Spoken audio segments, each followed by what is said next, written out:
Europe 1, 8h18.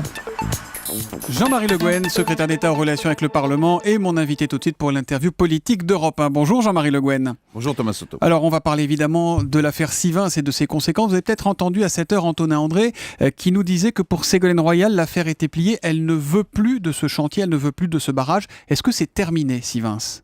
Écoutez, la décision, vous le savez, appartient au Conseil général du Tarn, puisque c'est lui qui, depuis le départ, est à l'origine, selon les lois de la République, de cette installation. Donc, laissons faire ceux qui sont en responsabilité, ce qui ne veut pas dire qu'il n'y a pas, évidemment, des conséquences à tirer pour nous tous. Mais il y a une volonté politique qu'on entend, qui est celle de Ségolène Royal. Est-ce que vous dites comme elle, il faut en finir définitivement avec ce projet, vous, au gouvernement ? Ah non, je ne crois pas que Ségolène ait dit ça, et en tout cas, le gouvernement ne le dit pas. Encore une fois, c'est aux élus locaux de prendre leurs responsabilités. Il faut maintenant que nous les aidions. Il y a des travaux, une réflexion qui a été menée au plan technique. Et je dirais, il y a des leçons à tirer avant de... tout en pensant toujours à la gravité de la situation. Regarde, il y a eu mort d'homme. Voilà, de Rémi Fraisse, évidemment. Mais ce que nous savons, c'est que des procédures qui mettent 10 ans, qui continuent à avancer alors même que les recours continuent à exister, sont souvent incompris par la population, enfin par une partie de la population, et en tout cas ça ne crée pas de la transparence dans le dialogue. Donc c'est pour ça que Bernard Cazeneuve, Ségolène Royal ont fait des propositions pour modifier la procédure de façon à ce que les choses soient beaucoup plus compactes, beaucoup plus rapides. En 2-3 ans, on doit pouvoir avoir un vrai débat démocratique autour d'une installation, décider et agir. Parce que ce serait impensable, évidemment, que notre pays ne puisse pas mettre en œuvre des grandes infrastructures, que ce soit au niveau de l'État ou au niveau des collectivités territoriales, puisqu'en l'occurrence, c'est le Conseil général qui est en responsabilité. Et en même temps, on a eu un gouvernement polyphonique sur le sujet. On a entendu plusieurs voix dire plusieurs choses différentes. En septembre, Manuel Valls s'était rendu sur place. Il avait félicité les porteurs du projet d'avoir tenu bon. Il disait que ce projet était nécessaire. Est-ce que le gouvernement n'a pas eu tout faux depuis le début dans la gestion de cette affaire ? Je ne crois vraiment pas. Encore une fois, la décision de faire ce barrage appartient au Conseil général. On l'entend. Bien. Ensuite, mais bon, le Conseil général, il va tenir compte la nécessité de faire ce barrage, c'est-à-dire de répondre à la question d'un problème de retenue d'eau, est incontournable. Pas simplement, j'ai entendu dire, sur des affaires d'agricole, etc. Mais par exemple, vous savez que la ville de Montauban a besoin, notamment l'été, de cette retenue d'eau pour pouvoir boire. Donc il était logique que ce projet ait lieu. Il est maintenant dans des circonstances dramatiques, il faut tirer les conclusions notamment sur les procédures qui ont été trop longues, mais en même temps, il faut évidemment répondre aux besoins d'infrastructures de notre pays. Il y a un rapport qui montre que ce projet, en gros, n'est pas ni utile ni nécessaire, même s'il est déjà bien avancé et que c'est compliqué de l'arrêter. Est-ce qu'aujourd'hui, la sagesse du gouvernement ne serait pas de dire au Conseil général, stop, on arrête, on passe à autre chose ? Écoutez, le Conseil général prendra sa décision, il a tous les éléments pour trancher, y compris les rapports d'inspection qui sont peut-être un petit peu moins décisifs et un peu moins clairs que vous ne semblez le dire. C'est-à-dire que, d'après ce que j'en sais, ce rapport dit bien qu'il était nécessaire d'avancer, peut-être qu'on peut évoluer sur tel ou tel aspect d'une situation technique, mais encore une fois, c'est au Conseil général de prendre ses responsabilités. Nous sommes dans une république décentralisée de ce point de vue, il faut respecter cela. Le week-end a été marqué par des incidents liés à ce drame, à Toulouse, à Nantes, il y a eu des interpellations hier à Paris. Si le gouvernement avait trouvé les mots, est-ce qu'on aurait eu, vous pensez, ces incidents ? Je crois que vous le savez bien, et les Français le savent bien, il existe autour de ces projets d'infrastructure un certain nombre de gens, dans l'Europe entière d'ailleurs, qui viennent user de la violence et quelque part sont attirés par cette violence. Et c'est un phénomène très inquiétant, c'est ce qui a créé d'ailleurs le climat autour de ce barrage. C'était pas tellement la contestation écologiste et non violente avec laquelle il y a toujours discussion, mais il y avait et il y a malheureusement autour de ces infrastructures un certain nombre de groupes d'une extrême violence. Je n'ai pas besoin ici de rappeler ce dont ont été victimes encore ce week-end les forces de l'ordre, avec des bombardements de bouteilles d'acide, avec du savon dans les cocktails Molotov pour que ça brûle encore plus, etc. etc. Des éléments, franchement, qui montrent que nous sommes face à une contestation violente. Et je m'étonne que certains, par facilité, continuent à dire que cette violence peut être légitime. Et ça, le gouvernement Je pense qu'il y a eu un certain nombre de déclarations de responsables politiques.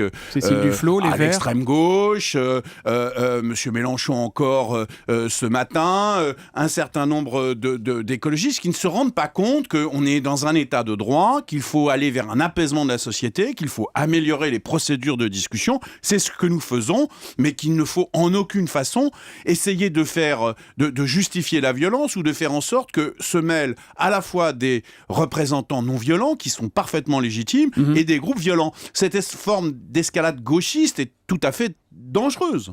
Cette semaine, Jean-Marie Le Guen marque la mi-mandat de François Hollande. Le chef de l'État est au plus bas dans les sondages, la croissance est en panne, le chômage continue à battre des records mois après mois, le PS se déchire, le Front National semble prospérer sur les ruines du hollandisme. Peut-on utiliser un autre mot que celui d'échec pour qualifier cette première partie de mandat ? Écoutez, nous sommes justement à mi-mandat et un mandat se juge à la fin. Ensuite de quoi, je concède qu'il y a eu ici ou là des défauts d'explication, voire même des hésitations dans l'action publique. Mais elle est ratée cette première mi-temps, honnêtement. Pardon ? Elle est ratée cette première mi-temps de François Hollande. Elle n'engage pas la victoire pour demain, c'est clair. Mais elle est aussi, il y a les fondements de quelque chose. Et vous avez raison de parler de première mi-temps. Vous avez raison, c'est une bonne formule parce que je pense qu'il y a les fondements effectivement du redressement de notre pays. Sauf quand on est mené 3-0 à la mi-temps, c'est difficile de remonter en général. Non, mais on n'est pas mené 3-0 et deuxièmement, on le sait, le sport nous l'apprend, pour le coup, tant qu'un match n'est pas joué, il n'est pas joué. Donc nous sommes vraiment dans l'idée qu'il y a, je crois, les fondements d'une politique économique qui peut réussir, mais nous savons qu'elle mettra du temps. Vous y croyez encore ? Vous y croyez vraiment ? Mais absolument. Parce qu'il y a toute une partie des députés auxquels vous êtes confrontés, socialistes, les frondeurs, qui n'y croient plus, les Français n'y croient plus. Vous avez vu ce sondage ce matin, 97% des Français estiment que François Hollande a échoué en matière d'emploi, 88% en matière de fiscalité, 78% en matière de politique familiale. Mais nous sommes dans un moment, Thomas Soto, où tous les dirigeants sont éminemment critiqués. Vous avez vu ce qui arrive à M. Obama.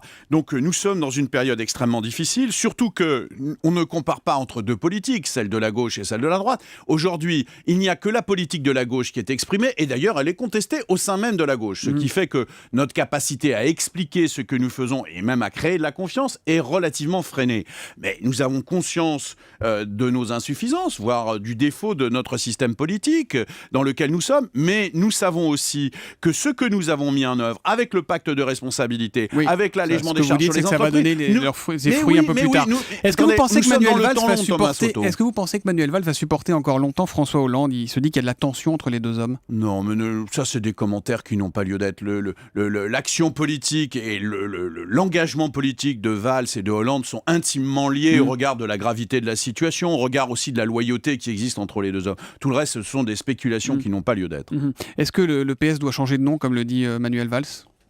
Écoutez, c'est pas l'objet. D'abord, c'est pas moi dans ma fonction de m'exprimer sur le sujet. Pour lui, en tout cas. On verra si c'est débattu au congrès du Parti socialiste. Ce que disait Manuel Valls, c'était qu'il fallait élargir le Parti socialiste aujourd'hui à un certain nombre d'acteurs de la majorité qui ont vocation à se retrouver dans cette idée de maison commune, c'est-à-dire aussi faire en sorte que les formes d'organisation politique. Si vous voulez me faire dire que la forme d'organisation actuelle du Parti socialiste n'est pas satisfaisante, vous êtes d'accord ? J'en suis bien d'accord, et donc il faut que nous évoluions et que nous rassemblions au-delà même de notre famille au sens strict. Dernière question, Jean-Marie Le Guen. Marine Le Pen réclame une dissolution. Quand il existe une aussi grande fracture entre le peuple et l'exécutif, il n'y a pas d'autre moyen que la dissolution.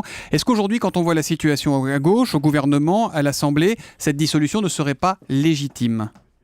Écoutez, nous avons des institutions, nous sommes en démocratie, il vaudrait mieux que nous respections justement nos institutions et le temps démocratique. Et de ce point de vue, je pense qu'on n'a pas de leçon à recevoir de Madame Le Pen. Ce qui est vrai, c'est qu'elle apparaît comme étant, avec la radicalité et ce qu'elle propose, c'est-à-dire en fait un chaos économique, un chaos international, des tensions internes d'une façon extraordinaire, elle apparaît aujourd'hui devant le désert de la droite, c'est-à-dire qui n'est pas capable de mettre véritablement en opposition un projet, elle apparaît comme étant une opposante plus forte que d'autres. Voilà, puis il y en a une autre opposante au gouvernement, visiblement Cécile Duflot, qui vous répond sur Twitter, elle vous a écouté. Jean-Marie Le Guen devrait réviser ce qu'est la notion d'état de droit sérieusement. Merci Jean-Marie Le Guen d'être venu ce matin en direct sur Europe 1. Je pense qu'elle a dit que le gouvernement l'avait quitté. Je pense qu'elle a son inconscient à parler justement.